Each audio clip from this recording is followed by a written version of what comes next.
Hello, friends, and welcome to Season 2, Episode 11 of the Hopeless Gamer Podcast. Yeah, we've been away for a while, but, we're back now, so let's get right into it. So, massive show today. Obviously, Xbox has just celebrated its 20th anniversary back on, what was it, the 13th, 15th? I can't even remember. And of course, they've also had Forza Horizon 5 and Halo Infinite surprisingly dropping their multiplayer on the anniversary. So let's go into some important stuff here. And probably the most important stuff will be the people that we're discussing this with.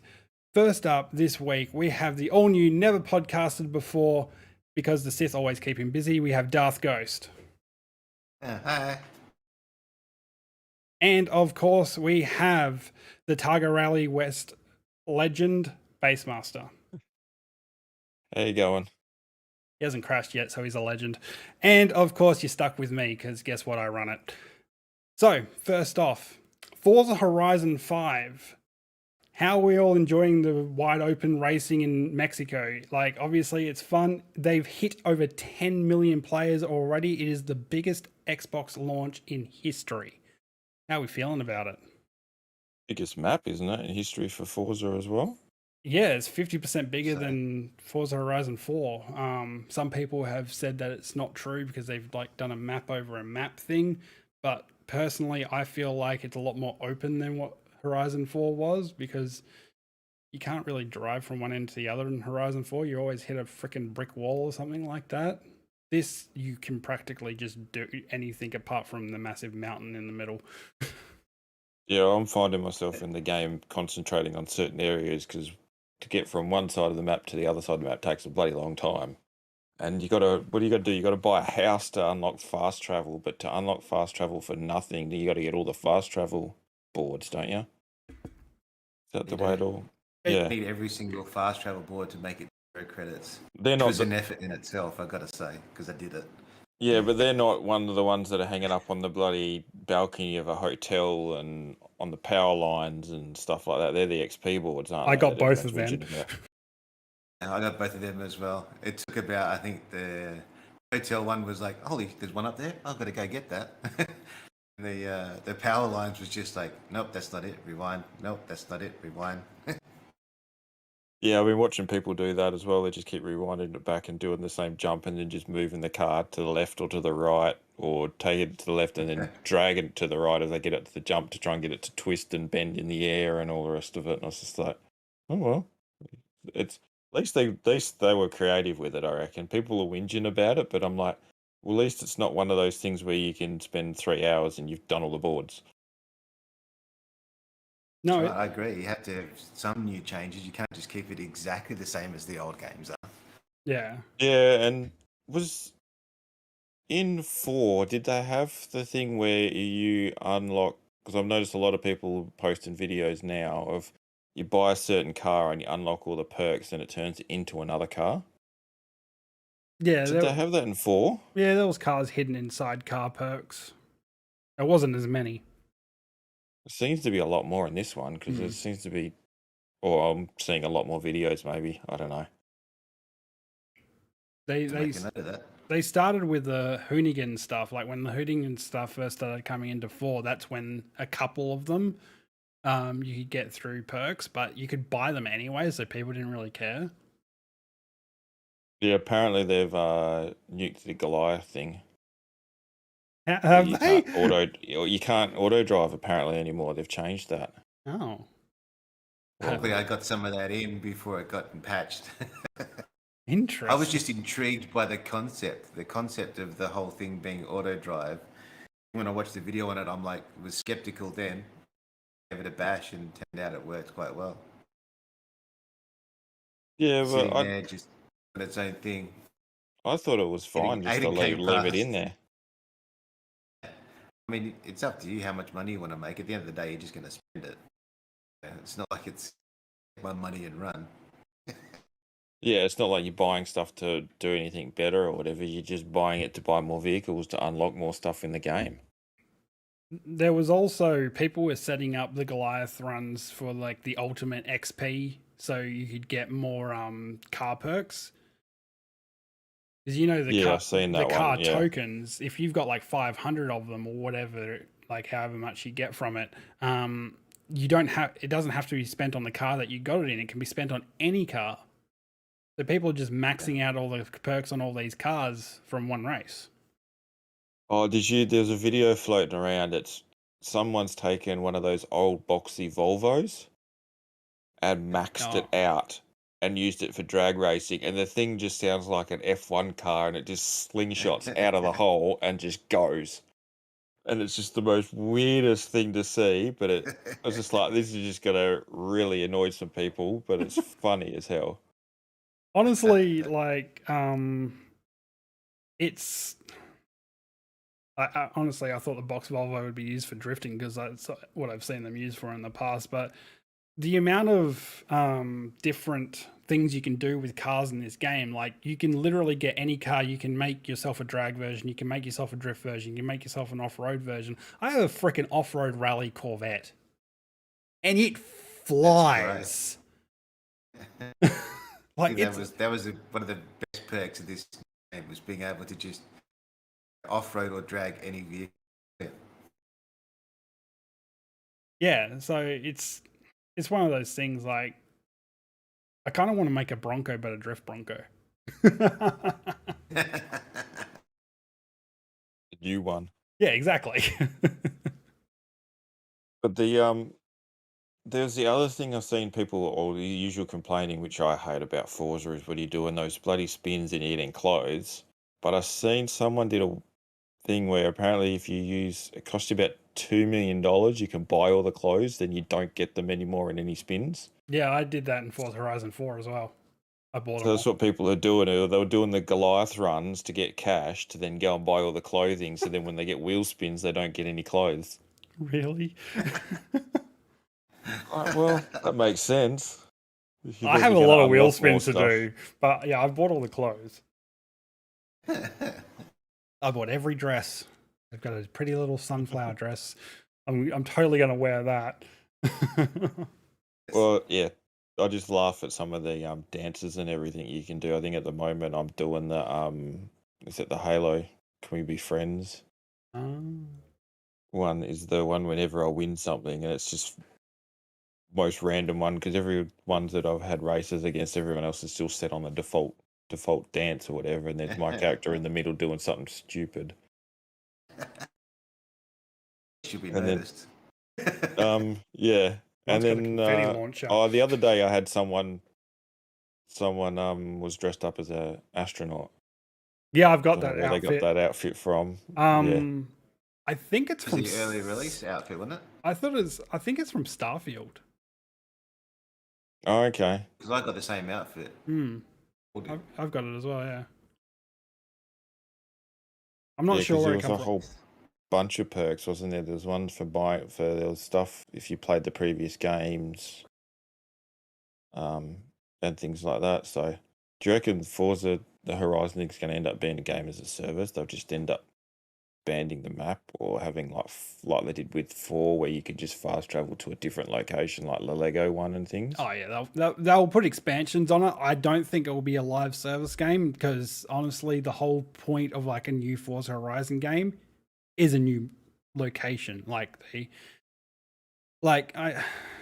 going with Mexico makes a lot of sense with all the openness of Mexico and stuff like that. And you've obviously got Baja racing and all this kind of stuff. Like it's one of those things that's just integrated into that country. And the more I see that, the less I think they'll ever go to Japan because it's just not open enough. Yeah, but the other side of it is the Japanese car culture is something totally different, and a lot of people are calling for it. You've still got the drifting, you still can do the drags, but you've got all the nice mountainous tight areas that you could do, and then you've also got other things like the I can't remember the name of it now, where they go out and do the 300 club across the bridges and everything like that. Oh, the tour. So you've got all the different aspects of that you could bring in in different modes for Japan. So Like or ju- I get that and everything, and I really wanted Japan until like I saw Mexico. And that's, I think, the only problem with the location is that you won't be able to drive just across fields. Like, Japan's really built up. yeah, That's the only reason why I think they haven't done it. unless they use part of The rice I don't paddies. or do part of Japan and then incorporate it into other parts, like whether you don't just do Japan, you do something like as an Asia thing. Mm. Incorporate different parts of Asia to get it a bit more open world and stuff like that. Yeah, I mean, it's a possibility. Honestly, with the Horizon 3 in Australia and all that, they had like Byron Bay and all that, and Cooper Pedy and all that in a very condensed area, because those places are literally hundreds, if not thousands, of kilometers away from each other in real life. You can drive in real life from Cooper Pedy to Surfers Paradise and back down to Byron Bay, all within minutes. It's practical. Yeah, just get a dirt runner, mate. You won't run out of fuel at all. Absolutely not. You won't get stuck in the fucking desert. Are there any cars that we'd 3-day like? trip between states is a joke. Are there any cars that we'd like to see in the game? I'd actually like to see quads. I reckon just the video, the creator side of aspect of being able to, especially with the map like Mexico, to do flips and stuff like that on a quad off the side of the mountain or something. Well, like quad bikes. Yeah, They've never done a motorcycle. yeah, that's what I mean. I don't think I'll ever do a motorcycle, but I thought a quad would be the four-wheel interesting. option, maybe.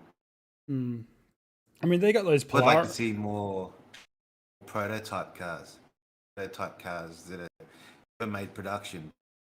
Like the factory did one model that was like a 70s one or an 80s or something done by a car company that never made production. To have something different than, look, here's that Ford RS200 I've been driving for the last 6 years. All right. They need all Yeah. the Batmobiles. The Tesla truck. That'd be fun. Yeah, Yeah, what I'll come about? with that. I was about to say that, like, with that Porsche electric car, that thing is freaking insane. Why don't they have more electric cars? Just It's it's not a that they're not out licensing there. aspect. Well, Tesla won't ever freaking allow it, probably. But Hyundai have just come out with their racing electric car thing. Well, they're prototyping it now, apparently. But it's one of those things that manufacturers need to realize that having their car in the game is an advert for the thing. It's like a couple of weeks back when Bertie and I took a GDR for a spin. I'm not joking. Someone could follow us the whole afternoon on social media because of all these videos that were getting posted up because it was a GTR. And none of them And were it's from like- us. And none of them were from us. It was just other people, and you could just follow this social media presence of this car going around. And it's because it's an iconic car, and people are relating it to the fact that they play it in Gran Turismo or they play it in Forza and stuff like that. And I don't know if manufacturers don't realize the effect that has. It gives people the ability to drive an iconic car, albeit in a video game, but it gets a interest. Not to mention that car sticks out like freaking dog's balls with all the racing stickers all over it. Yeah, well, we understand that part of it, but that's what I'm trying to get at is the fact that Yes, if you were a nobody and you wanted to research your car before you bought it, the perfect platform because you can explode the car, you can sit in it, you can turn it on, you can do all the things. You're actually physically going to the showroom and drive it in the bush if you wanted to. you could do stupid stuff with it. You could see what the car looks like with a friggin' 6-inch lift kit and some mud tires. Then get down the dealership and say, I want that one. I'm going to build a GTR with a lift kit and mud tires now.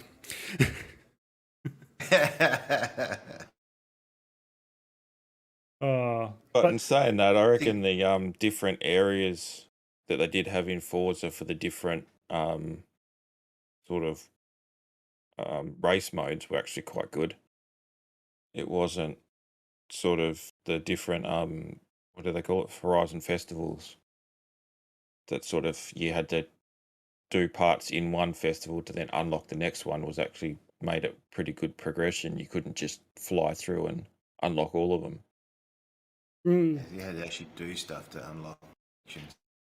Yeah, Yeah, and you had to do stuff to get up to unlocking the Goliath and things like that.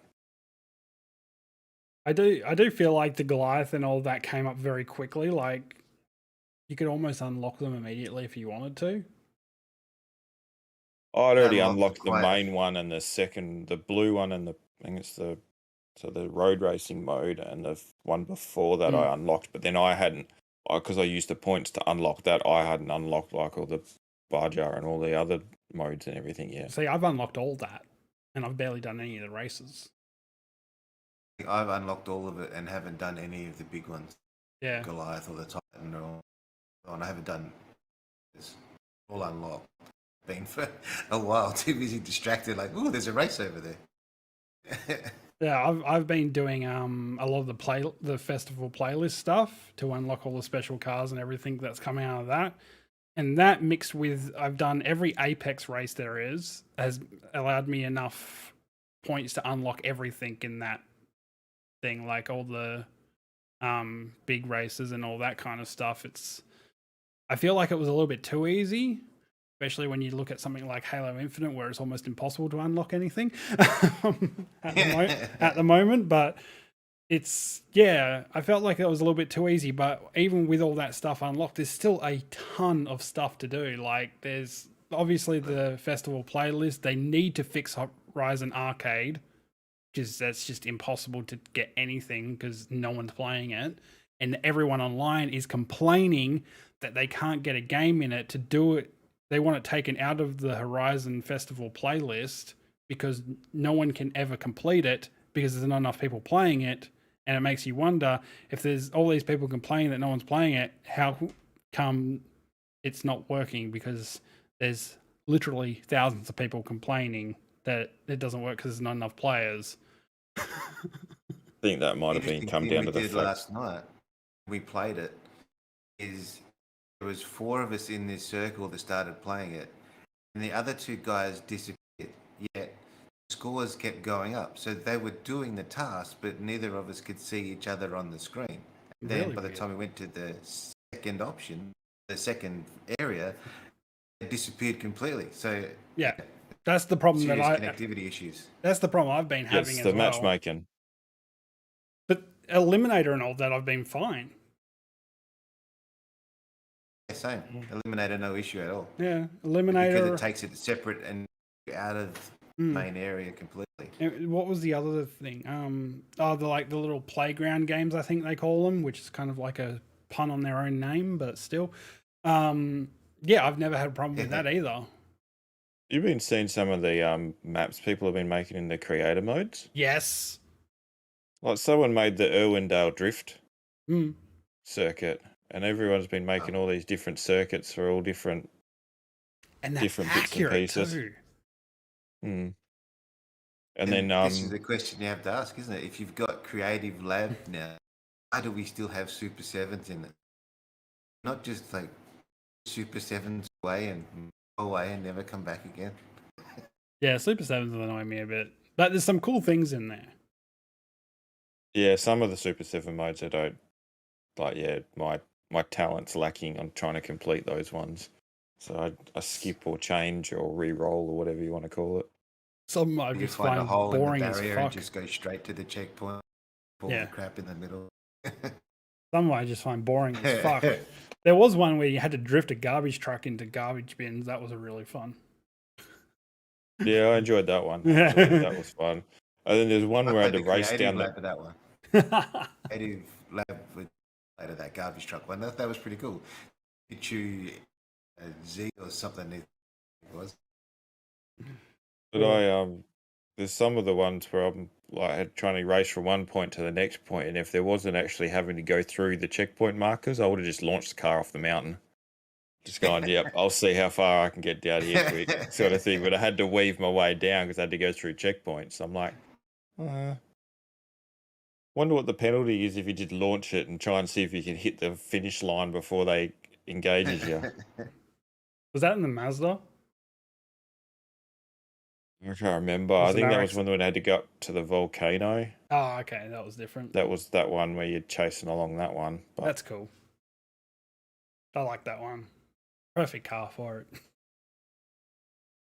it's just the different modes have been pretty good to unlock the different areas of the story. But now it's just getting into the. I think I've done all the Blue Road Race ones, including the Goliath. That's about the only thing I think I've completed. Everything else I've just done the first bit to unlock that story area. Yeah.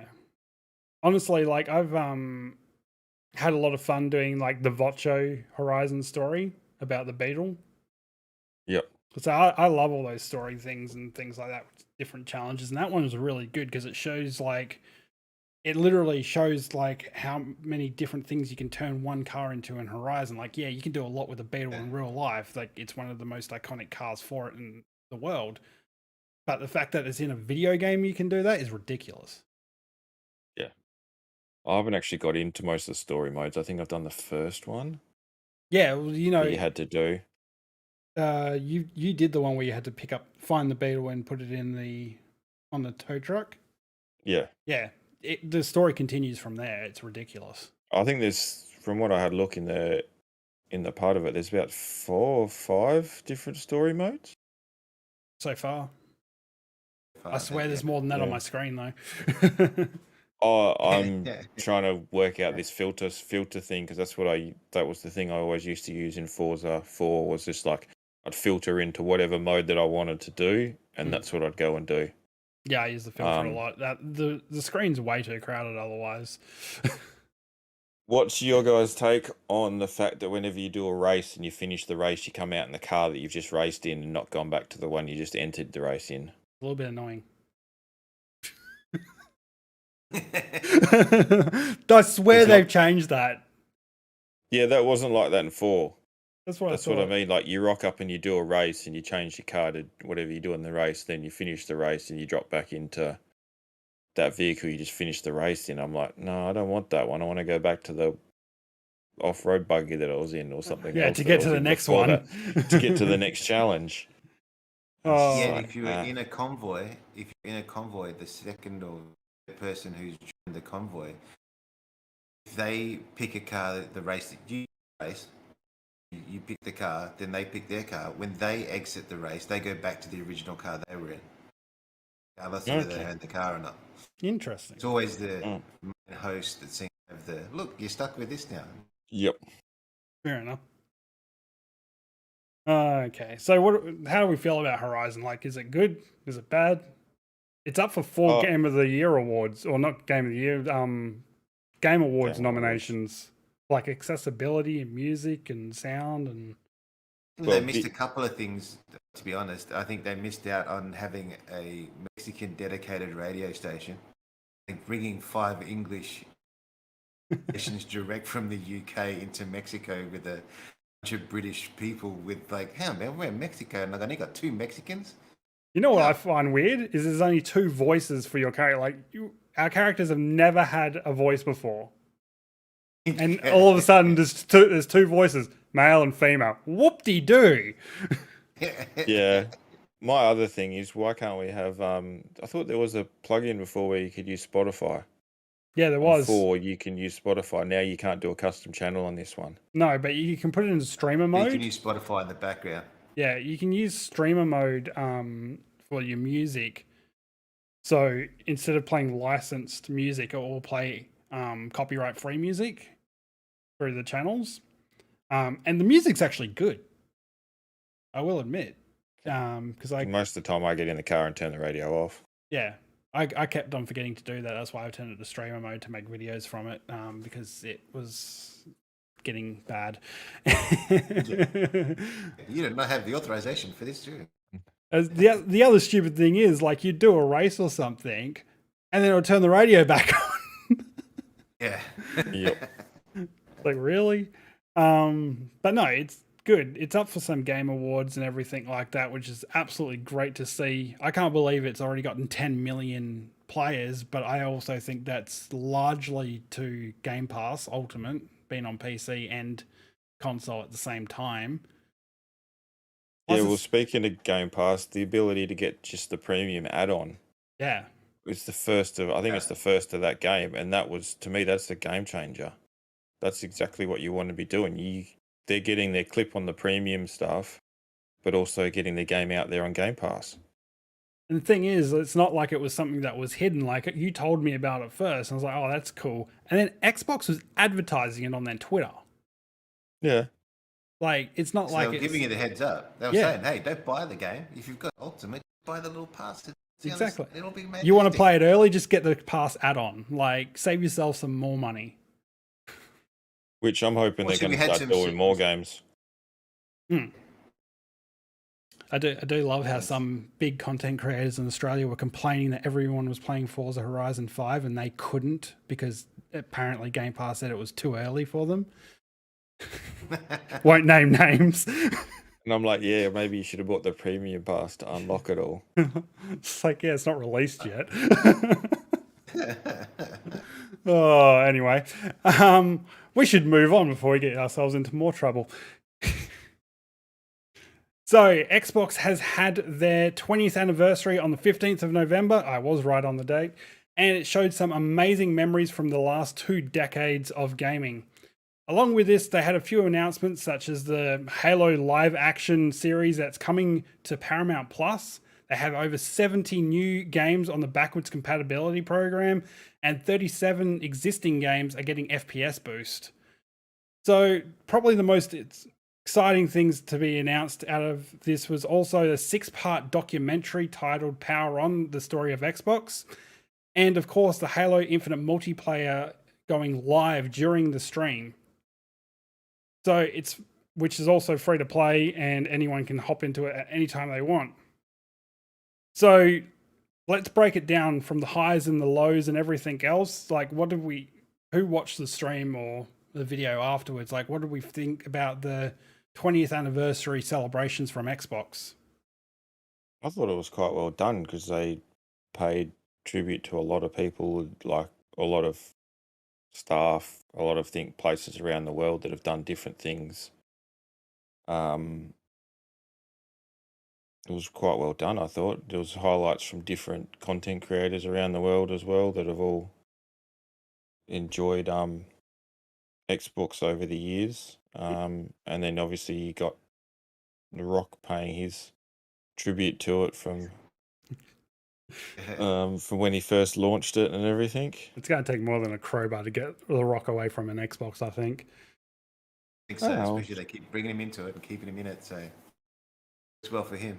Oh, he's donated. He donated what, 20 Series X's to Games Outreach for children when they first released. Yeah, they're like it might not be like on the forefront where he's on stage at E3 and stuff like that announcing new consoles and stuff, but he's since day one he's still like deep within their publicity and stuff like that. He did after that whole presentation outside his actual house. He did a whole crowd of people outside his house that he'd give away right there and then. He gave away consoles, he gave away tequila, he gave away free passes, gave away $500 gift vouchers for Xbox. He did the whole lot off his doorstep. Yeah. Of one of his houses. Yes, one of them, but yes. Well done, I thought. It was a good reflection over the years. That means now that the backwards compatibility program is now finished, isn't it? They're not doing any more. Oh God, no! There's still tons of games. Oh, okay. I thought they were they were sort of starting to scale it back with the Series X. When the Series X came out, they were scaling back original games and 360 games because they wanted to focus on making Xbox One games compatible with it. Okay. But apparently that's practically done now, and that's where like this big announcement of 70 OG and 360 games came into the backwards compatibility, and then they have FPS boost on top of that, which just utilizes the power of the Series X and the Series S to get more frames, obviously. But yeah, so with the resolution increases, it used to look like a really sharp square will now be a rounded square. Too bad GTA Head Trilogy you thought couldn't do looked quite that. cool. Oh, it's all right. Oh. Still a But game missing from that list, though, I noticed, and I have it right here. I still have it in its original case. Okay, oh where's my god, Kung Fu Chaos? Get back to me! hey, they put Cameo in there. They're getting closer. Yeah, But like, yeah, I'm really excited for that documentary. Personally, like, if you ever watched High Score, the documentary on Netflix about like how the whole gaming industry started and all that kind of stuff, they've got some Yeah, I Xbox watched that. stuff in there. And even that ET documentary, even that had some Xbox stuff in there because like Major Nelson and stuff were in the documentary as well. But no one's gone in depth with Xbox yet, so I'm really looking forward to watching that. I think they've had the access to they had now to be able to Yeah, do what they do. And the preview of that doco and everything looks quite cool where they're going about the guys like scooting around the Microsoft it reminds me of Atari. everywhere and stuff like that. And like the guys that were doing the DirectX were the guys that started Xbox and they were like the rebels and everything. It's going to be an interesting. Oh, they had Seamus on It's that great. freaking team, and he was renowned for kicking in doors of executive bloody meetings and shit, and he wasn't even exec. Like he should have Yeah, I got heard fired about 5 or 6 times over, but he's just like, no, we're doing this. I can't Good to believe see they went something through. that everybody's been a part of since day one. Yeah. Been a part of Xbox since it first came out. So to see that progression and see that time frame all the way through there, it's going to look pretty good. I'm looking forward to it as well. Yeah. Yeah, well, like they did in the anniversary video where they went towards the end when they went through the whole history of Halo, and it showed from when it sort of first launched to all those people there queuing up for. I think a lot of it was Halo 3. Mm. Yeah. Seemed to be the big popular one. I think that was also the one that they had most footage for, because when you see any of the Halo 1 stuff, the freaking images were horrid. I noticed that too. It's like I think this was the build, not the finished product. Yeah, well, the other side of it, I noticed that the launch of Halo Infinite, the multiplayer, I think caught a few people off guard because there's just announcement after announcement the weeks after of all these pro teams that are like, yeah, we're coming back to it. We're coming to do it. And the teams and everything. I've even seen like COD pros and Apex pros and everything just leaving teams and like, no, we're going back to Halo. Mm. I'm waiting for Ninja to be signed to someone. Well, you see that Ninja there's a ninja thing in there when you hit someone from behind or something, you've been ninjaed. Yeah. Yeah. It's the back step. So if you get up in the air and do a back step behind them and then hit them in the back, it's a ninja, because apparently that was one of his signature moves, but I don't know how you do it without that freaking sprint armor thing. There's also one other. Yeah. Part of it. The grapple, be Pathfinder. Oh, I've seen some people do some interesting moves with the grapple, like grappling at vehicles and then just ripping people off vehicles and taking off with them and everything. I've pulled off a couple of things like that, but something that like I did not realize until I like watched back one of the multiplayer trailers was using the grapple to grab the flag and capture the flag. Yes, that was the one I thought about too. Like you really? can do it from a fucking distance too. Like I've grabbed some weapons and shit with it, and I've grabbed some people and like melee killed them and stuff like that. I never thought of doing it on the frickin' flag, and now I want to try it on the oddball as well. Yeah, well, when I was playing a bit more of the Halo, the big battle one, I kept getting the bloody. If anyone played the Seed one yet, where you got to go, they're like these seeds drop, and you got to go capture them, and you got to put 6 of them in to then do a point up, and then do another 6 and do a point up, and then another 6 and do a point up, that sort of thing. And you got to go and steal them. You can steal them from the opposite team, and it's a really long. You wouldn't want to start a double XP thing before that one of those games, because you think you'd run out before the bloody game finishes, because it's a long-winded game, but it's still fun. I did see a trick to that with using that warthog that has no gun on it. It's just got people on it. It's got slots for those seeds on the back. Oh, okay. So you can put 2 on the back, I think. And then if you have 3 people carrying them, you can hop them in the passenger seats as well. So you got 5 or something. Or 6? You got to get 6. You need 6 to do a point. I think there is a way to carry 6 on that one thing, on that one It wasn't warthog. available in any of the games. Played one earlier this morning, and that vehicle is not there yet. Oh, really? I've seen a couple of people Everyone's do just it. been legging it. The silly thing is, I've been getting. There's an achievement I think there is for driving. Is it 3 vehicles in the one game? I've been trying to get that, and I've been driving. I'm trying to work out, is it got to be 3 different types? Because I've or does the Warthog with the machine gun on it and the Warthog without any weapons on it both count as a Warthog? So I'm trying to They've got different names, work that one out if I there's was different thinking they've got names and different stuff. names too. If they've got different names, it shouldn't I- matter. But Can't get the achievement to pop, and I've been jumping on different vehicles through a whole game and everything. So the only thing I haven't worked out is if it's different sorts of vehicles, like for ones that are quad to a Warthog to the big Mincer thing that you can drive around in. Anyway, we're going to talk about Halo in a bit anyway.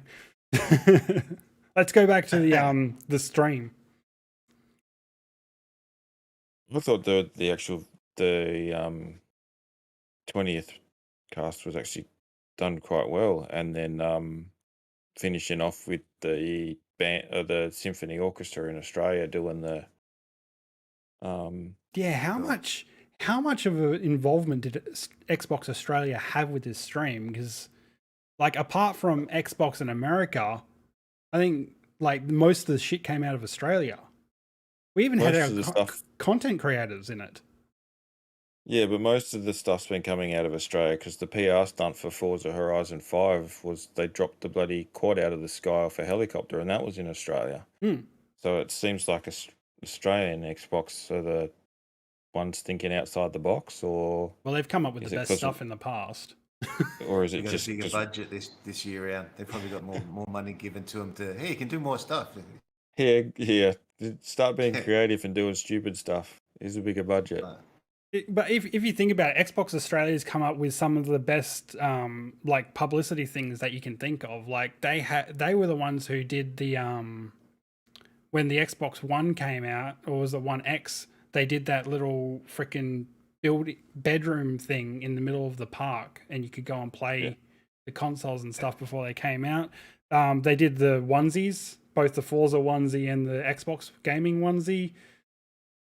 Is it just because they do it in Australia? I'm only just thinking from like a time zone thing. Is like you can have it done in Australia, they can record the content and do the live part of it in Australia, and then they've got enough time to edit it and make it into videos for when it launches in America, umpteen hours later. I actually think it's because we've got no game developers in Australia, so Xbox Australia has to do something.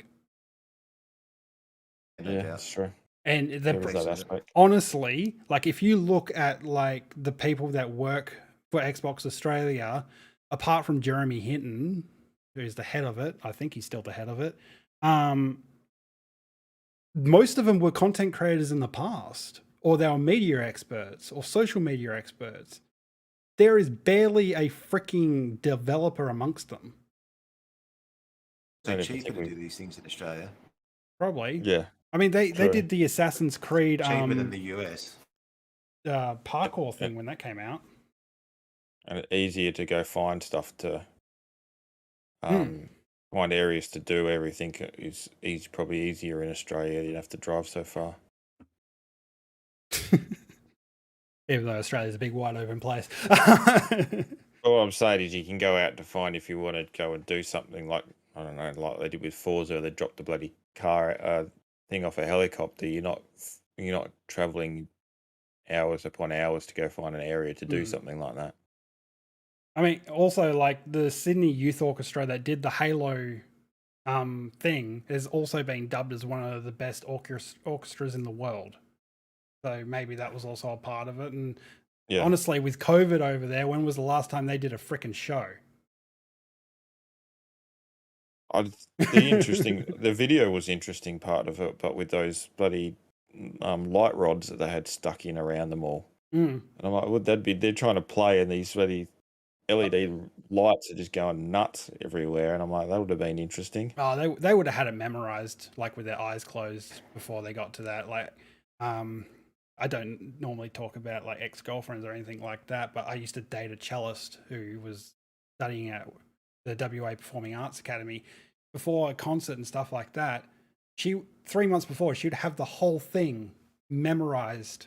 Like, she didn't even have to have the sheet music. She could play the cello perfectly without it. But it's there. It's like a reference of where everyone else is what I was told. So yeah, that wouldn't surprise me. I also like that they had like the Indigenous with the didgeridoo. That was actually quite good. That really made it sound really cool. But good to see in that whole footage section. There was quite a lot of Australia in it, which was really cool. The armors being worn by people that were meticulously detailed was also very cool. It's good to see. Like, it wasn't too long either. They didn't do like an hour and a half presentation on like E3 or anything like that. They kept it nice and short. I think it was only 40 minutes 30 long. minutes. Yeah, it was only like half hour, 45 minutes or whatever. So it was to the point and got what they needed to get across, I think. And then they dropped the whole Halo Infinite multiplayer is out now, which got which got leaked. It did get leaked a couple of days beforehand, but not everyone was believing. Yeah, no one was actually believing that it was actually going to happen until they announced it and everything, and then it just went nuts after that. When you told me about it, I was skeptical. I was very skeptical. There was I said the exact same thing. There was people on Twitter going like, oh, "This is going to be me when Halo doesn't drop," and it's just like gifs of like them sitting back laughing and stuff.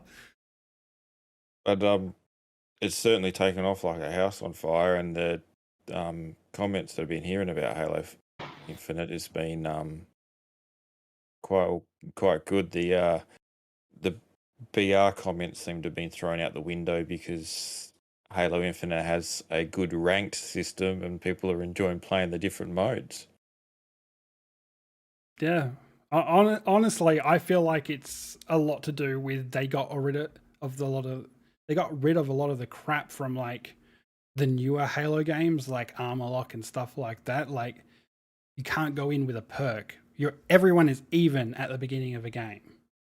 I think they were just getting back to the originality of Halo. It feels like Halo 3 multiplayer. Obviously, you're not the first person that I've heard say that. Practical. Yeah, it does feel like that, honestly. And apart from like, Pathfinder wannabe swinging around everywhere, just get shot in the freaking head because I can take out a Pathfinder from a mile away. Yes, this is an Apex reference for Halo. The other side of it, how you finding the guns, I think there's just, you got to know how some guns work. Some guns actually seem to get their, whatever you want to call it, aim assist or whatever by being zoomed in, while others don't get any aim assist when they're ADS'd. So it's just like, I think every gun has its own characteristics, and that's how it should be. I'm sick of like COD and shit like that it is literally just like every gun is the freaking same with a different fire rate. You know what I mean? Yeah, or you put different perks on it. I don't think you can actually put perks on the Halo guns, which is a good thing. No, that gun is how it is, which is great. But yeah, you have to learn. Like, I've heard so many people say they hate the pistol because in the test flights, the pistol was OP as hell. Well, it was, and then it got nerfed, and now everyone freaking hates it. I've been destroying with that freaking thing. I've been doing a clip on the AR and then flicking to the pistol and then just keep taking people out. I don't even need to do that. Go hide somewhere to reload. If someone's like far enough away, like that, the AR is not going to be efficient, man. I'm just headshotting them with a pistol and they're dead. The only other gun the only difference I would think from the flight to the current was the aiming was a little longer to zoom in on, but apart from that, that would be my only complaint. But everything else still does the damage. Oh yeah, it does the hits. The only thing you got to remember with Halo is it's meant to be hip fire. Yes. Yeah, and most of the people that I've seen complaining are the ones playing on mouse and keyboard because they took the aim assist away from them. Good. I don't freaking need it. They didn't need it anyway. I've seen a lot of PC players and big content creators and stuff like that saying, no, I'm not playing mouse and keyboard, I'm playing controller because it doesn't feel like Halo on mouse and keyboard. Yeah. The only people I've actually been seeing that been playing Halo on mouse and keyboard are people that don't know how to play on controller properly. Yeah. That's what it comes down to, because the controller side of things just seems to be a lot more. Is Halo? What makes Halo? It's the fun part of Halo is the controller and the. I've been trying out the different button modes for having different things where you got the grenade on the triggers and the melee on the bumpers and stuff like that instead of having them on the buttons. Fair enough. Well, since we're talking about Halo anyway, let's get rid of the Xbox podcast and we'll, well, not the Xbox podcast, the Xbox stream, and we'll just jump straight into Halo because, I mean, that's literally the game of the hour. Like, yes, Forza has had 10 million people playing it and all that kind of stuff, but Halo Infinite, like, down to its core, is it everything that we actually wanted from Halo Infinite, or is there something left to be desired with it? The only thing I find that should probably be bumped, which they are working on, is the Battle Pass progression. It just seems to be very... Like, I understand that it's related to challenges and stuff like that, but why can't you mix challenges with damage you've done or something like that? Have a bit of a mix up. In that, but apart from that, Halo 5 or Halo Infinite has been exactly how we were playing it in the beta and laughing our heads off while just running around doing stupid stuff. Yeah, like the game feels great and everything like that. It feels like old school Halo, like it should feel. For once, when a developer says they're going back to their roots, they haven't actually fucked up.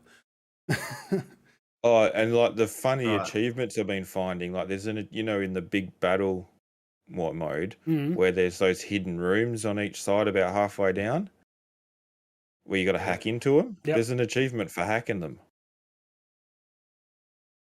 So you hack one and break into it, and you go ding, get an achievement. I'm like, really? Wait, okay. I'll get my Kali Linux out. We'll start hacking it. The only thing I learned is you have to stand around within a certain area. You can't go wandering off, or your little robo thing follows you. Yeah, no, you've got to be within the distance of it. Otherwise, the wireless connectivity drops out. The Wi-Fi antennas in the helmets aren't great. Yeah. But there's actually Speaking of the AI attendant, I really enjoyed that whole section. Having that, it just brought back so many BDST running and monitors and waiting for the little thing to pop up and say this way and all that sort of stuff. I thought it was great, and I just love the integration of quips and things. Like I think one of the third or fourth AI you can use as a little sort of younger kid type reaction to things. Like you pick up the shotgun and it's like they get really close to people now, aren't you? Yeah, that sort of little stuff makes me laugh, and I really enjoy it. Yeah, that one's my favorite. That guy. But there's, like, even playing the multiplayer, I've heard so many freaking Red versus Blue references from the game.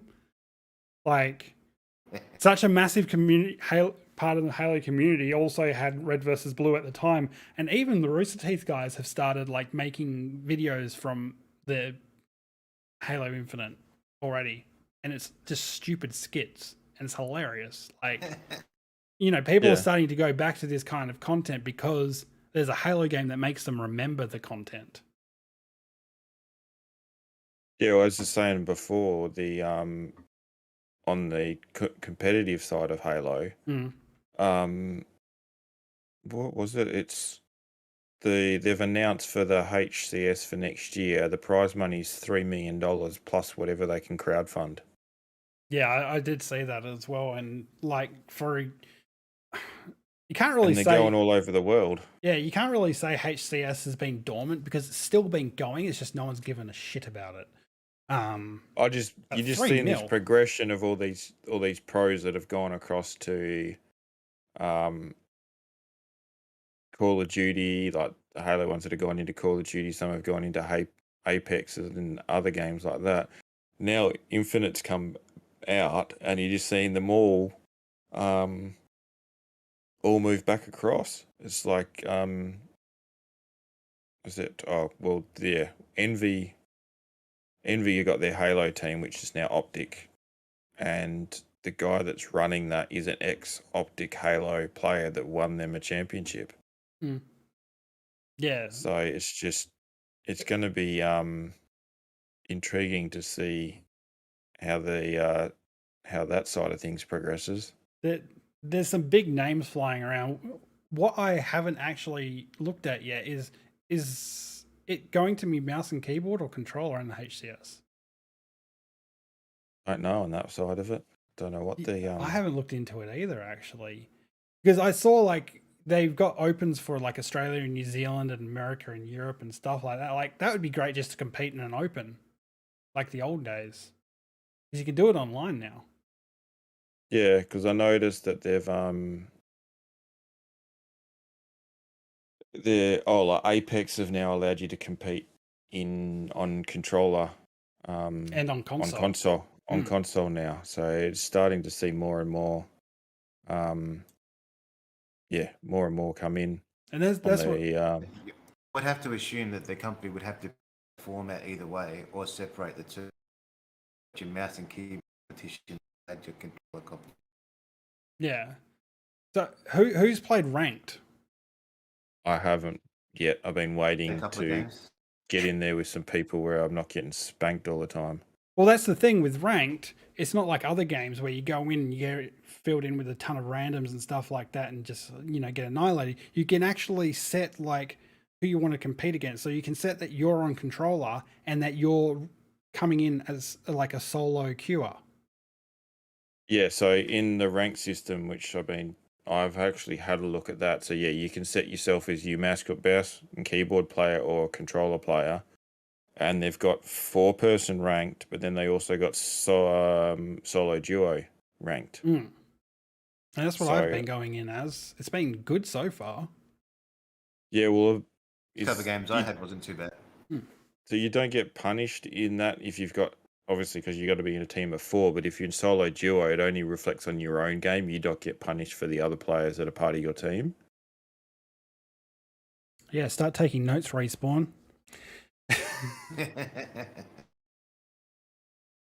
But yeah, so like I think from a game that's not really meant to have like it's always had a competitive community, but for a game that hasn't really created anything new for such a long time, like that's an amazing thing to have something like that on a rank system to me.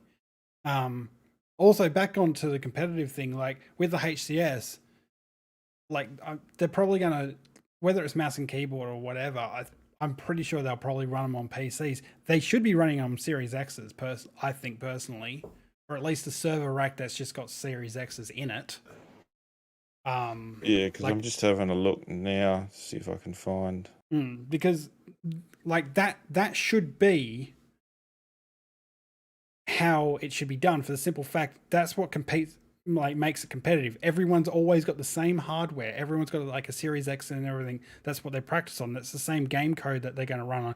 It's much harder to hack because like we've seen it in the past where people have literally gone through like a competitive pro career and they've been using hacks the whole time, even on like an air-gapped freaking system on stage.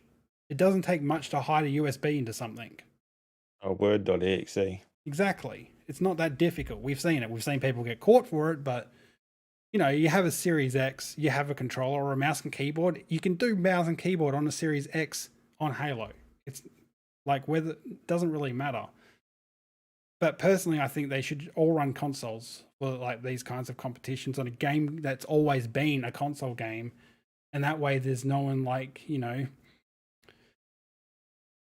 practicing on a freaking PC or something that's got a different GPU or CPU to someone else, and they have to go to these competition grade ones, which are different. I mean, even if they have the same grade stuff in their personal rig at home, the settings could be completely different. You know? At least if you're using your console or a Series X console, you can put it in your lovely Gucci travel bag and whatever you want. Xbox written on the side of it. Tells everyone what's in the bag, so do that. Yep. Steal my Xbox. It's right here in my... Oh, God. Actually, that Halo, they actually created a Halo backpack that was on the Xbox Gear Shop that was made to fit a Series X and the controllers and headset and everything. It looked really cool. Gucci bag probably cost $1,000 just to get empty. That's okay. I'm getting sick of like the 100 Thieves with Gucci and the Xbox with Gucci and all this kind of stuff. What the hell is with these gaming companies and esports companies going with freaking Gucci and no one can fucking afford it? And plus, half the shit looks crap anyway. Because who wants to be that outlandish? I don't understand the designer side of that. Things with like the bag and it's got all the pockets and clips and all the rest of this kind of stuff on it. That it's made for a market that might exist somewhere. I doubt anyone from Australia will buy that. I just thought it was odd to have Xbox written on the outside of it in massive green letters. Yeah, it's like, look at me. Part of the branding deal. Oh. Anyway. But yeah, so honestly, I'm really happy with it. With Halo, I've seen some things come out because there's been people having hands-on previews, like IGN and GameSpot and stuff like that, have hands-on previews with the campaign for like 5 hours or something like that. And all those like back when when Halo said they were going to postpone it till this year, like wait a year until it comes out, and people were saying, oh, it's got like a 4-hour campaign and stuff like that. IGN and that saying it's got like a minimum 10-hour campaign. Many conflicted. Well, I mean, they've played it now and they reckon they're not even getting halfway through it. The other thing I've heard is apparently it's Halo but Far Cry.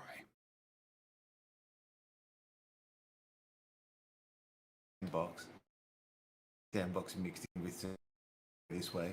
Yeah, so with it being open world and stuff like that, like obviously with Far Cry, you've got to go and take out like, bases and towers and stuff like that. Apparently there's very similar stuff in the Halo campaign. I'm not sure how I feel about that, but at the same time, I just want to drive in a Warthog, blow everyone up and throw canisters at brute faces. The co-op side of the campaign isn't out for ages, is it? So May 2022 or something. So you're going to be running around by yourself in campaign mode doing all this stuff when you could be enjoying it with mates.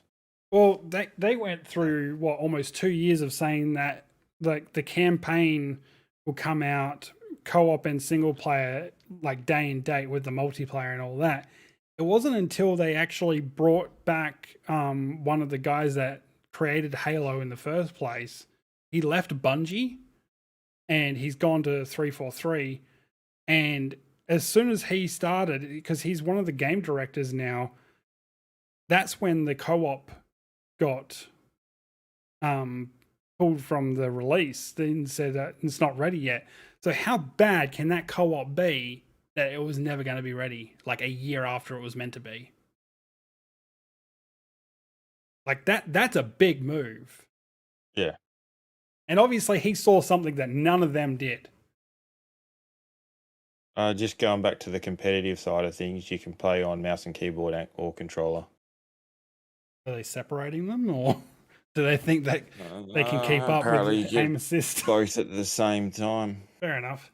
We've seen it in the Apex leagues and stuff like that, that some controller players can easily keep up with mouse and keyboard. So yeah, and don't forget obviously the thing still stays in place where you've still got that bit of extra aim help. Oh yeah, I mean aim assist. Aim assist is literally to give you that hands up of the accuracy and the responsiveness of a mouse, obviously. Because the only thing that's going to stop a mouse and keyboard player from destroying a controller player is, or if the controller player is really good, or above average, but the mouse and keyboard player obviously doesn't have the reactions, which this is going for people that are not playing games that often. Yeah. Because anyone that plays like more than 10 hours a week on mouse and keyboard would probably have the reactions. But the other side of it, I don't know, when you look at other pro leagues, I think is Halo's HCS before that always been on controller? Yes. Because it's the same with the COD League is on controller. Apex, you got the choice between controller and mouse and keyboard.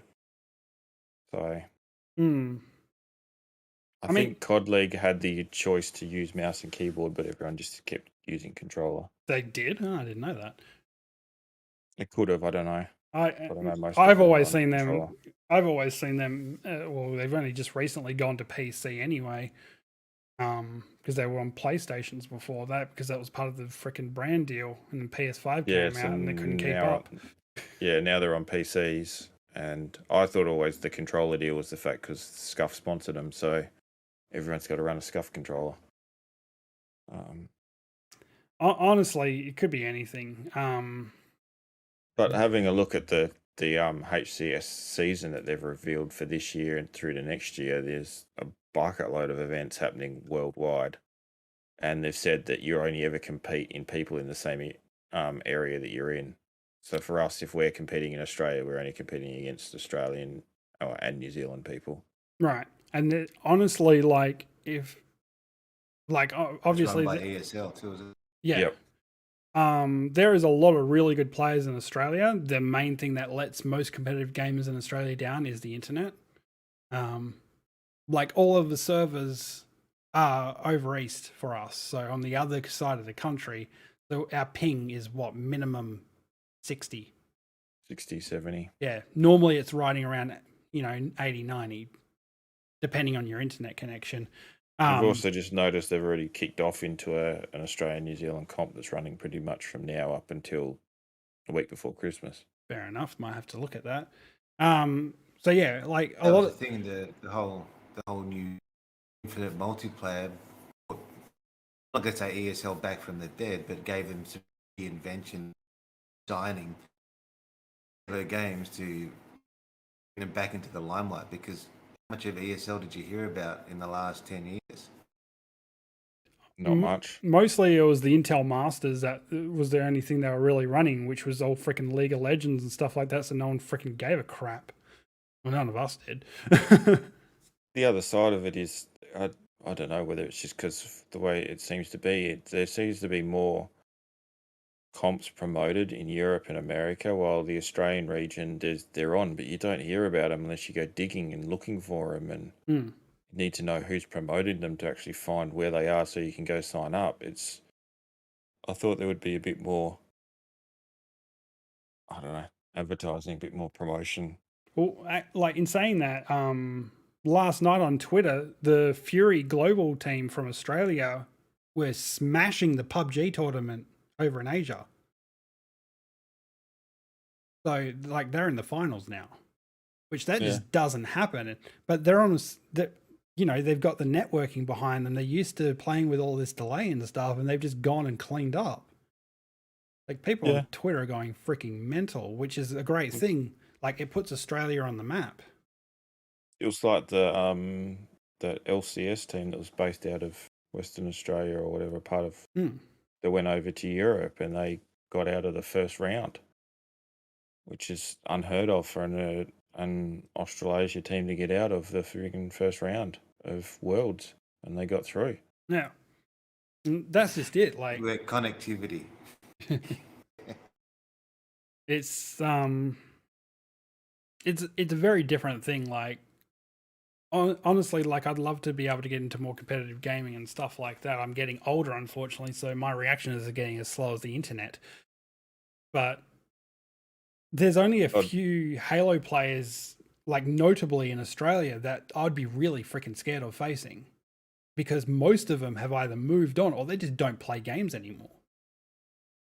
Well, Darth and I were joking about doing a over 30s, over 35s Yeah. custom Over Halo 35 games. league. I'm gonna go and hide under the Custom. Because when desk you now. think about it, if we talk about, as we're talking about the whole 3 years of Xbox and everything, most of us, when we first got an Xbox console, were already in our 20s. So, Well, I yeah, wasn't, by but the time- okay. Yeah, as everyone gets older, obviously, I'm not even going to say that I would be able to beat some 20 because that would just be saying promotion the wrong way. However, yeah, there's plenty of guys out there that are middle-aged and so forth that wouldn't mind just playing in a seniors league, or a masters league, or whatever you want to call it. That doesn't sound like you're an old guy playing. Well, they The do legends. It in golf. They do it in golf. They do it in footy. Hey, they even do it in motorsport. Why can't we do it in gaming? We're getting to that age now. Motorsport's a bit different. I think it'd be worthwhile looking into. I'm going to look into. I'm old. Honestly, though, like if you go by the motorsport angle, unless they're like professional drivers, like touring car drivers and stuff like that, yeah, once you hit an age thing, your reactions do go down. There's only so much you can do. But if you're looking at the more like hobbyist or like even Targa West for that instance, the older people are the better drivers because they've got the brain for it. There will be a ton of Halo players and stuff like that have been playing since Halo 1 that have the better strategies and stuff because they've got the brain for it. They just might not have the bloody reactions to back it up. Exactly. Against, a 12-year-old freaking COD player that's just going to sit there trying to do spin shots and shit. But you got to look at the aspect of competitive Halo is a different kettle of fish when it comes to competitive gameplay. When I've been watching people play ranked and stuff like that, Halo's about teaming up, communication, constantly moving and things like that. It's totally different to watching people play COD and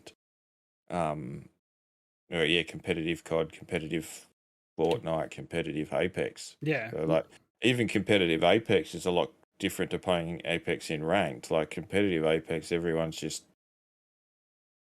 gearing up and trying to take pot shots at each other just to get to the last circle, while in competitive rank they just want to try and go through and squad wipe people. Exactly. But see, that's the thing with COD and, well, I'm not really sure on Fortnite, but COD and Apex that I've got a lot of experience with, if you're at that stage and you come up against a slightly weaker team, like I can wipe a team by myself with very minimal help or even no help. I've done it multiple times. You cannot do that in Halo. You've never been able to do that in Halo. Like if you come up against two people and you're by yourself, you're practically fucked.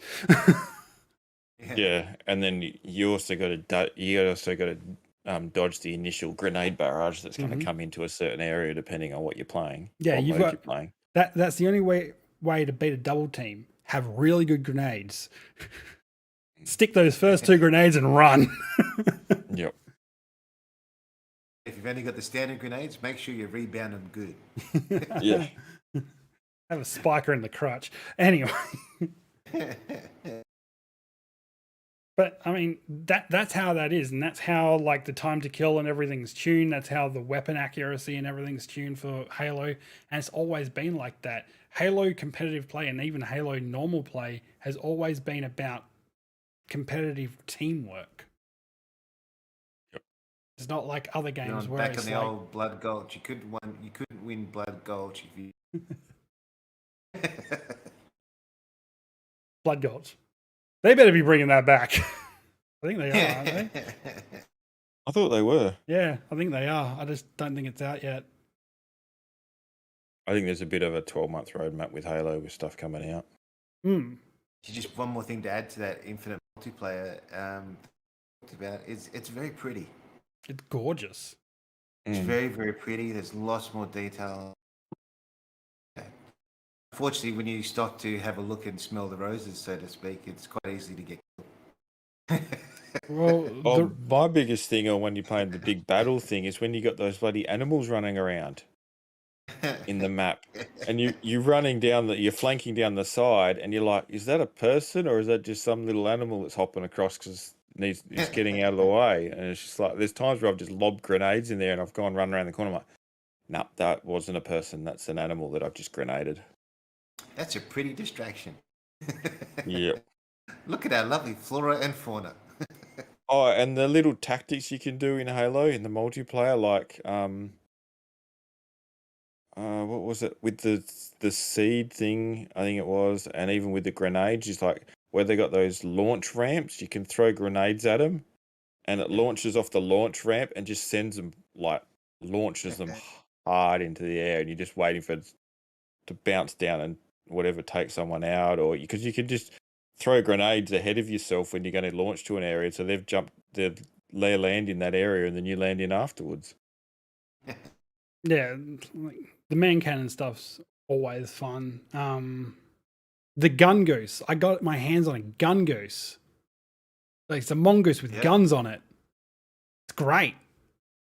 I've only actually seen you with it in that one game mode that when we played. I kicked someone off of it. I was like, this is mine. And one other game that I've played, I've seen it. Apart from that, it's one of those rare drops. Yeah, I took out the wasp and everything in that thing. That's not an easy thing to do with anything. It's great. Like that was one of those things that, like, I was like, really? People are just going to go around killing everything with that? It was super easy to steal it off that person. I'm not sure if they were a bad player or I just got a good drop on them. But once I was on it, it was really good. But I got taken out pretty spectacularly. So, it's not OP. Yeah, but the other side of it is I think not the constant drop of the same vehicles is also helping with people. Actually, I think you're not sure what you're going to get. I think that's the major issue at the moment is the rate of the tank drops.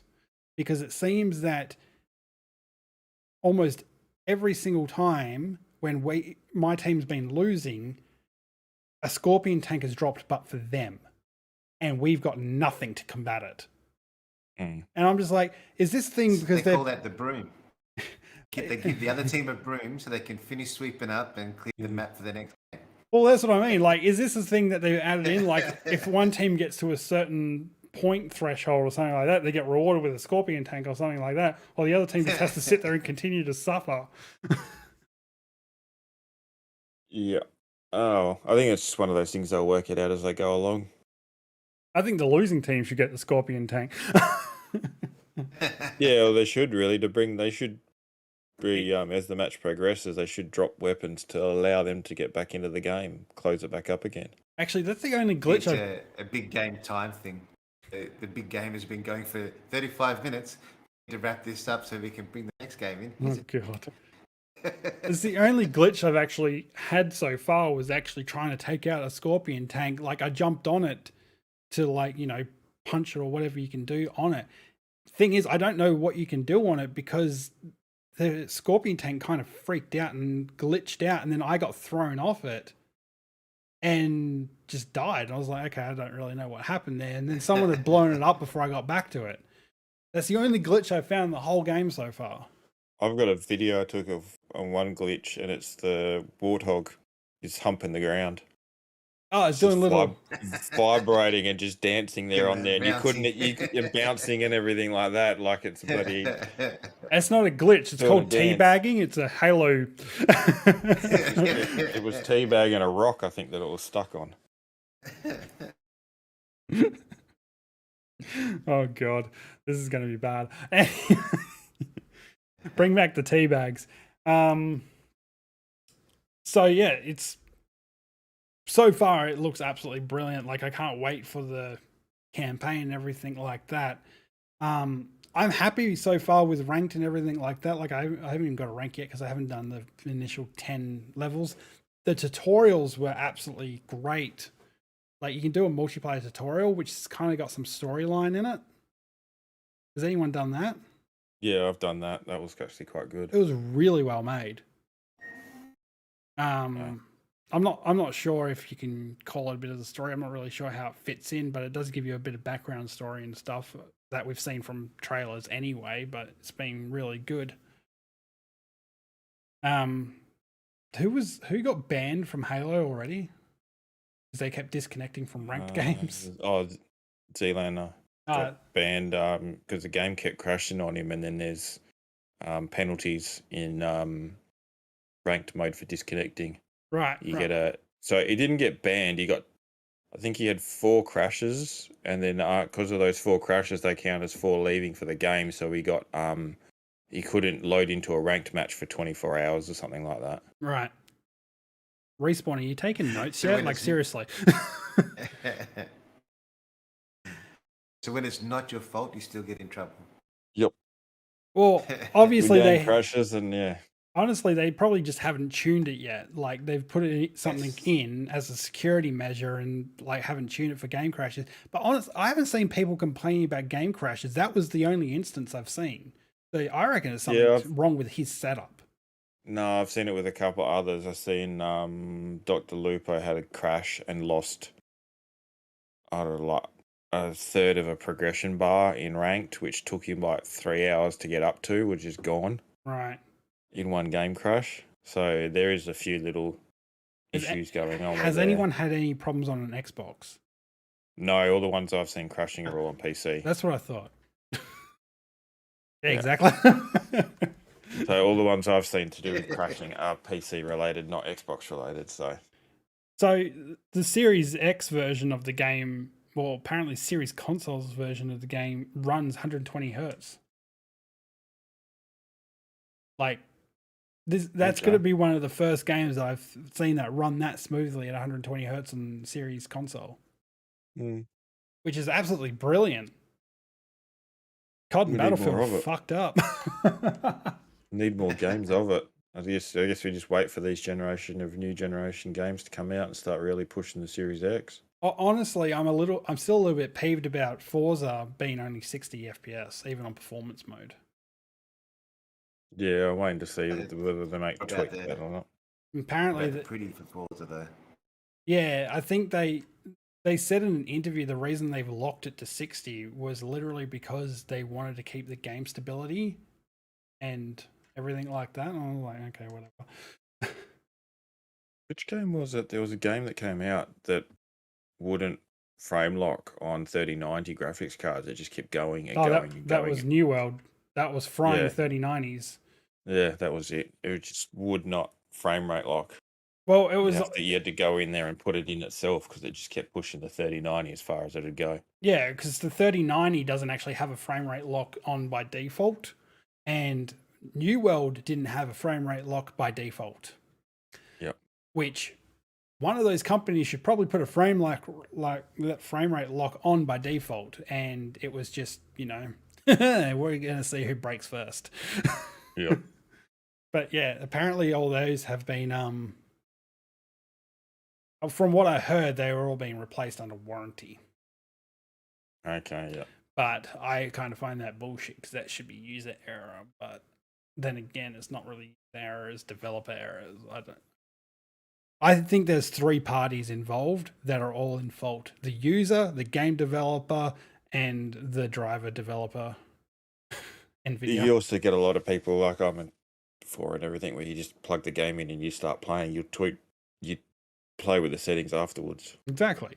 You want to sit there for at least the first hour and stuff like going, really, this is an awesome game, blah, blah, blah. And you go, I wonder if I can make it prettier. Yeah.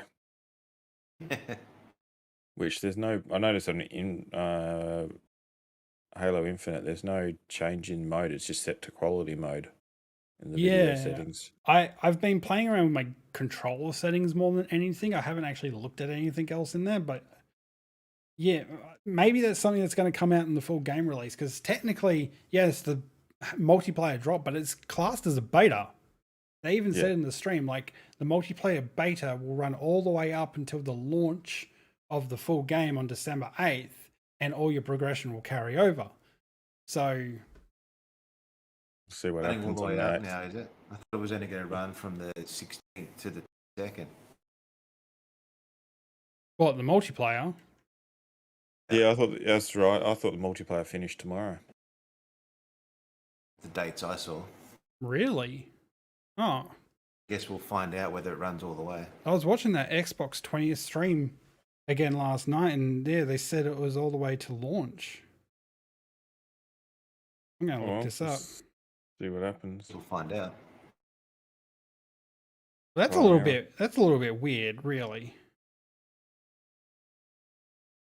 Well, I find that strange seeing I'm having a look now and there's competitions, Halo competitions happening on the 1st and 2nd of December in Australia. Hmm.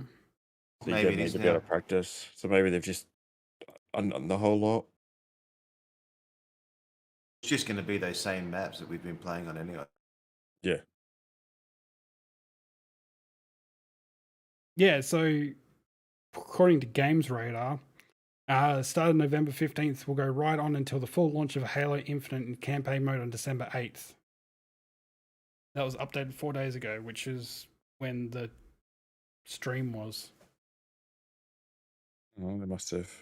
Because I swear on the stream or something like that, it said it would only run until the 22nd. So maybe they've just changed it because of popularity. I don't know. I thought on the Xbox stream they said it was going all the way to the launch of Halo. Above our pay grades to make those decisions. Yeah, we just play the games and break the games. Darth, are you playing on a Series X or are you playing on an Xbox One? Xbox One X. Okay, so I remember back in the test flight where me and Bass were talking about like the little animals in the big game, like big world game, whatever the hell it's called. You couldn't see any of the little animals. So that led me to a 15-minute run around the circle going, what the hell are these two idiots talking about? Well, I don't see any animals around here. We are idiots because we're trying to ride them and stuff. But that led to the change. Can you see it on Xbox One? Like now? Can you see any of the They're not there. They're not there? Okay, so that's obviously something they've only put into the more powerful consoles. I believe too with Ryzen 5 there is a couple of little details that don't. Interesting. So is playing on an Xbox One an advantage then because you don't have all the distractions? We'll have to see, I guess. It's like those people. What happens? Like those people that played PUBG on like ultra low settings, so all the grass doesn't spawn in, so they can see people laying down. Oh yeah, I've seen that. I've even seen it with COD and stuff like that, where they take out the certain rendering and stuff like that, so it all goes into. It's like looking at when people put Fortnite performance mode. It looks like someone's drawing a child's done a comic. The way that the program goes in that mode. I've heard some complaints about that. Yes, could not see the little animals. A lot of time wondering what you guys were talking about, and I'm glad it took us about 20 minutes of that because we're getting shot at the same time. Mike. We're all standing around. I'm right there. Can you not see it? No, I can't see it. What are you? Chicken drumstick? What? Look, it was really rude of those people to distract us from like chasing around the little birds and stuff. How dare they interrupt us with shooting and gaming? I know, right? Assholes. But one good thing I did notice about with the Halo is you can do custom games. Yes. And I am considering doing Essential Gamer mini tournaments. Might as well. Once I set up some stuff and things like that. I'm very busy. Because you can, because the other side of it is you can co-stream the HCS stuff as well, I noticed as well. Yeah, that was announced, They've announced 2 days ago? Yeah, they've announced that as well. So you can, which is a good thing because you don't normally get that on all. Well, no. Normally they copyright the crap out of like the viewing or the restreaming privileges or whatever the hell you want to call it, but the only annoyance I found with it is there's Twitch drops. So a lot of people are going to migrate towards Twitch to watch it than YouTube because of the Twitch drops. Yeah. At least you only have to be there for like 20 minutes, 5 minutes to get that drop. All day. That's fine. At the same time, like I mean, even if I was still streaming on Twitch and stuff like that, I wouldn't be one of the people listed for the Twitch drops anyway. I'm not a big enough streamer. And if I was ever going to co-stream the HCS like on YouTube, then at least I would get the YouTube people that don't really use Twitch anyway. Yeah. Plus, on top of that, the community on YouTube gaming is a lot nicer and healthier than Twitch. Like, I don't care about like all the Twitch drops and stuff like that. Like, that little bit of positive part of Twitch is way outweighed by all the negatives. Yeah. For me, anyway. Like, I know a lot of people are very successful on Twitch. I've streamed with people that are now very successful on Twitch and things like that. But I just don't care. That's right. The Twitch doesn't have support system. Doesn't have a, unless you're in that 10%. It's another person who gets the subscriptions that they take 50% of, and 70% of the bit drops and all that other stuff. So it's giving more money to Amazon at the end of the day. Actually, in saying that, over East, have you seen like on social media the Australian Twitch streamers having advertising around Melbourne and Sydney? Yeah, I've seen a couple of posts related to that. Like Loser Fruit has a digital billboard that's going around, literally like, watch Loser Fruit exclusively on Twitch and stuff like that. Barjo's got a massive billboard up above some buildings. It's not digital. He's not special enough to be digital. I don't know how. Well, it's just their way of trying to get back in the market, I guess. Apparently Hex has one as well, and I'm not sure if like they are putting these out or Twitch is, or Twitch Australia is. I don't even think there is official. I know there's Twitch ANZ, but I don't think they're actually a part of Twitch. So I don't know. Sounds more like self-promotion, to be honest. Well, it's not them putting them up. I'm putting them up and paying for them. I don't think Loser Fruit would spend the money to have a digital billboard with a face on it. Wouldn't see the point. Exactly. Like this has clearly been done by Twitch because it's got all their branding over it. And I've seen stuff like this happen in the past. I've never seen it happen for Australia and Australian content creators. That's what's got me weirded out. Like, this is something Xbox Australia would do, but not Twitch. I don't know. I'll just leave them to it. Obviously, they must be seeing their numbers fall, maybe. I was going to say, are their numbers that low? Next it'll be radio ads. For numbers. But yeah, I don't know. Electronic billboard is really the most cost-effective way to be advertising at the moment when people are still more homebodied than going out and about. Yeah, especially in the regions that they're actually advertising them in. Like, most of them are still in lockdown because none of them want to listen to frickin' any of the rules. I mean, all the protesters and everything will say. Oh, well. We won't get political on the podcast. Anyway, that's practically all we've got for today. Anyone else got anything else they want to share? Not really. Pretty much, I think that's all we've all been playing is Forza Horizon 5 or Halo Infinite. Darth? Been pretty much the same. Yeah. The thing I was going to add to was the Halo series that we kind of touched on. Yeah, who's excited for the TV series on Paramount Plus of all things? Yeah, another streaming service to sign up to. Honestly, well, you had the good idea to wait until the whole thing's out and binge watch it on a 30-day free trial. But honestly, do you remember, like, I think it was like when Xbox One released in 2013, they said they were doing a Halo live action series and Steven Spielberg was doing it? Yeah. Is this even the same one or is this a different one? It's a different one because wasn't that series involved with the whole Return to Reach group of shows and the 5-part series of Return to Reach that came out? Yeah, but that wasn't even Spielberg either. Like, I know he he talked with the developers of it and stuff like that for inspiration for his.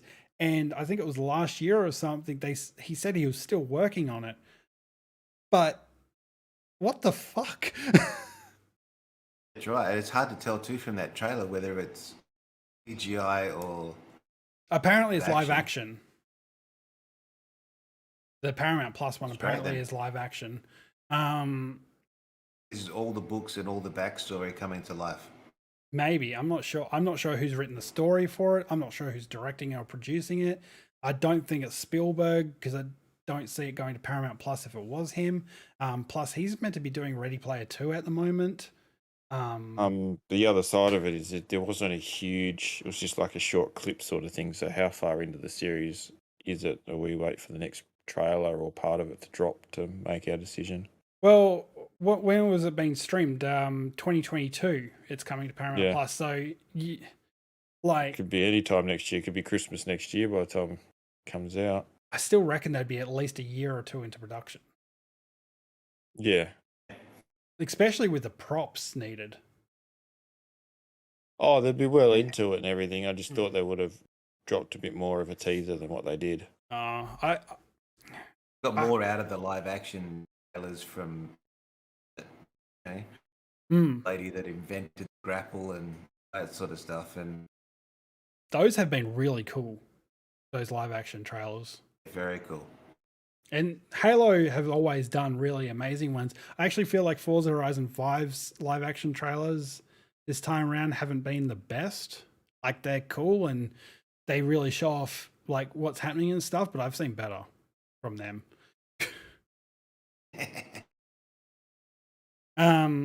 But yeah, so I mean, I'm really looking forward to that. I have a feeling that after the Xbox documentary is when we might see more for the Halo series. Because I'm really looking forward to that, and I think they would want to focus on one type of, like, you know, documentary or TV series or whatever you want to call it. Bingeable media. Yeah.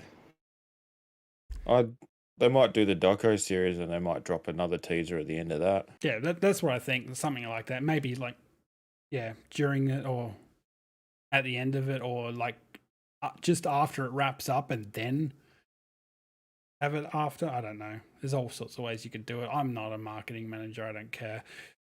I just want to see it.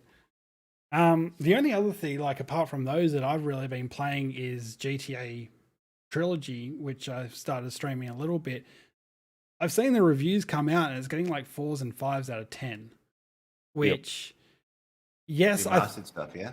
Sorry, This is the remastered set. Yeah, so it's GTA 3, Vice City, and San Andreas, and I've been playing some GTA 3, and like I must admit, like I feel like 4s and 5s are a little bit harsh, but at the same time, I see where they're coming from because the games they don't look good.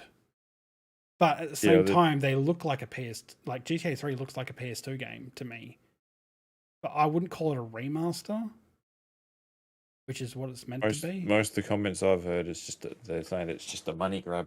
Nothing's. The video's a bit. But then it's the same thing that they've been saying about Nintendo with their N64, and they've remastered it for the Switch, and they're taking out the fog and all this other stuff that made part of the games good. Is no longer there. So. Yeah. They're making those sharp edges smooth, making them pretty. I feel like it's a remaster in the sense of it's like the Apprentice in the Corner remaster for something for him to do type thing. Yeah. But at the same time, like so far with GTA 3, I think I've played like 4 hours of it or something like that. Yeah, it doesn't look great, and you know the controls are definitely improved over what it used to be. It's less tanky, but down to it as a game, personally, it's fun. Like, yeah, it doesn't look great and stuff like that, but it's actually a lot of fun to play, like just doing stupid shit and laughing at some of the rendering in it, which is horror. Like, if it rains, you can't see anything. The rain takes up all the screen and makes it almost white. Like, it's horrifyingly bad. Back when those games originally came out, they were the best things we ever played. Yeah. And the stupid thing is, like, I was doing a Yakuza mission. You got to go up to a casino and kill some FBI agents, and there's a helicopter up there. the helicopter looks like it's really badly 3D scanned with like a phone or something. Like it looks horrid. And then they've got a Rockstar logo on the side of it, which is like pristine full HD. It's like, I'm like, why would you put that logo on there at all? Like, it would have looked better if you just had this really badly rendered helicopter that obviously doesn't do anything because it's GTA 3. You can't fly or anything. But it looks horrid. And that just made it look so much worse. But it's funny. And like, as bad as the game is, it's still a fun game to play. Yeah. Which honestly, if you went down to, now that I think about it, if you went down to like looking at what people have been giving and stuff like that, it probably would have got a worse score if it wasn't fun to play. I think that's its only resolving feature. So, what have we been fondling? Well, everyone knows what we've been fondling. A lot of Forza and Halo and a little bit of GTA. Has anyone gone back to Apex or anything like that? Nope. Me neither. The thing that really annoys me with that is they still don't have a next-gen update. And that really shits me off since it's, what, well over a year late. I've seen some new things come out for it and the bits and pieces going along with the changes they're making to their storylines and stuff like that, but I think middle of the year I stopped playing it. After that season finished, it was just kind of like, well, that's it, I'm done. Something else for a bit. I practically haven't, like, since I started studying, I haven't played it at all. I think I played it twice. I've missed complete seasons and everything, like, and coming from like me playing from day zero every single day, everything like that, doing nothing, like, it's not that the game has gotten bad or anything like that. I think they just made some missteps that really hit hard, and especially for competitive play, like the hackers even on console was ridiculous. Not as bad as COD, but yeah, I really just wanted that next gen update. That's the thing about what we're talking about COD is, like, I never enjoyed the multiplayer as much as I enjoyed the single player story. The single player story I thought was a lot of fun with that. A lot of fun going into the houses with the night vision, kick the door, don't shoot the hostage, shoot the other guy. You know, had a lot more fun than there's a map. Go run around in circles and try not to get hacked. And personally, I'm the same. Like, I feel like the single player campaigns in the last 3 COD games have been better than the rest of the game. Like, not even zombies feels good anymore, which is saying something. This year's new version, it's better. Of course it is. They've added more shit in that it doesn't matter. Yeah, it was like watching people play the new Battlefield. I was going to say, what do we think about Battlefield so far? I'm intrigued about that new mode where you can, it's sort of, you buy your weapons and you can lose all your money, or you can make all your money out of going in there, whether you extract or not. It was Hazard Zone, wasn't it? Yeah, Hazard Zone. That's about the only thing that intrigues me about that game. I'll wait till it comes Pass. Yeah, I think you get a trial at the moment with Game Pass and stuff like that, but I'm surprised it's not in Game Pass. It's in the EA Play section. I think you got free play this weekend. Yeah, that's what I mean. But being that EA Play is integrated into Game Pass now, I thought it would be there for it. Actually, is it released or is it still in early access? Early access. Oh, early access, yeah. Right. See, I wonder if that will actually change when the game comes out and they say that no one's fucking playing it.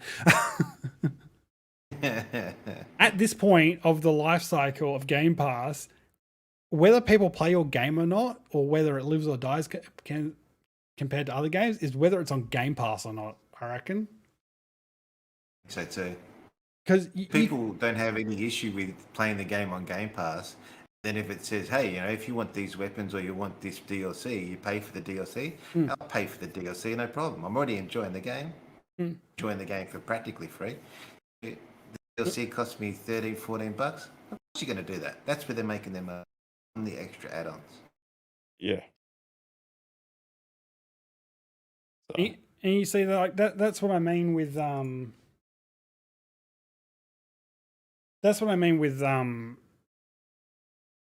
Forza. What, they had 10 million players already. It's been out for what, 2 weeks, if that. yeah, There it is just shows what a no, Game Pass can. yeah, there is no freaking way it would have gotten 10 million. I reckon it would have done very well, but there's no way it would have got 10 million players without Game Pass. No. Absolutely. Agree there. It's like what was it? That There's a few games that have gone from being they've gone direct to market selling sort of thing, then they've done the change and actually gone over to Game Pass, and they've had a hell of an uplift of takeoff of people playing their games. So remember MLG the show, the PlayStation exclusive, PlayStation made baseball game that's never been on Xbox until this year, and it comes to Xbox for the first year ever, and goes straight to Game Pass. It outsold on Xbox. PlayStation's pissed. It's got more players on Xbox than it's ever had on PlayStation. Because Game Apparently Pass. on sale on the Black Friday sale as well for like $10. Yeah, because no one's fucking buying it. You just get it on Game Pass and play Exactly. it. You might as well spend the $10 on the monthly Game Pass. I would have never have played it ever if it wasn't on Game Pass. Like, it's not my game. It's not my kind of game at all, but I would have never even touched it if it was on Game Pass. So, I mean, it just goes to show, like, the power of Game Pass, really. And even if it's only on there for a few months and stuff like that, it's massive. Like, GTA 5 was on Game Pass for, what, 3 months? It had record numbers on GTA Online. So much so they pushed back 6 to inevitably, we don't know when that's coming out now because we're making too much money off this. But the thing is, like, Rockstar seem to be doing this with Red Dead Redemption and GTA 5 a little bit with Game Pass. They put them on, then pull them off, and they put them back on, then they pull them off again. And I think it's kind of like a cocaine effect. They give you a free sample, and then like, oh yeah, you can buy it at a discount now because you had it on Game Pass. You want to keep playing it? Yeah. I mean, Rockstar probably knows all about that, but still.